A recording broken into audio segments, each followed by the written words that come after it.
Մեկ անգամ եւս վերահաստատում եմ իմ այն կարծիքը, որ հանձնաժողովի նիստի ժամանակ ասել եմ, այս օրենքը անհրաժեշտ է, պետք է, ես էլ այն առաջիններից մեկն եմ եղել, թող անհամեստություն չհնչի, որ բարձրացրել եմ այդ խնդիրների մասին ազգային ժողովում։ Խնդիրը հետևյալն է, մեր հայրենակիցները իրավունք ունեն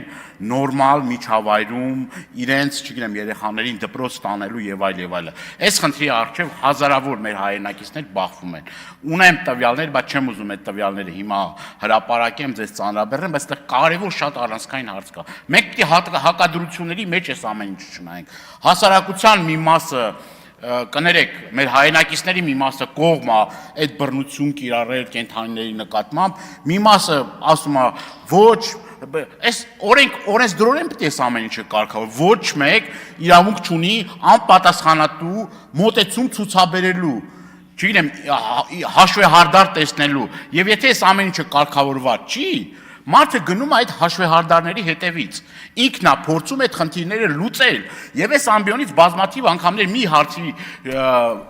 վրա եմ ուշադրությունը սևեռել, բայց այդ խնդիրը մինչև հիմա շարունակում է ակտուալ մնալ։ Այդ պոակները կներեք կոռուպցիայի, կաշառակերության մի որջա։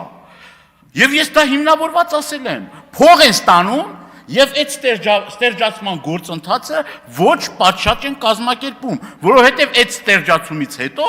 այդ շները շատ արագ բազմանում են, ժողովուրդ ջան։ Տես չի լինում, չէ՞ որ ստերջացնեն շներն էլ բազմանան, բայց արի ու տես Հայաստանում տես բաներ լինում է։ Եվ շատ կարեւոր է, որ այդ վերահսկողությունը լինի։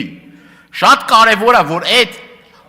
գործունեությունը իրականացնեն այն մարդիկ, որոնք որ լիցենզավորված են, այն կազմակերպությունները, որոնք որ լիցենզավորված են։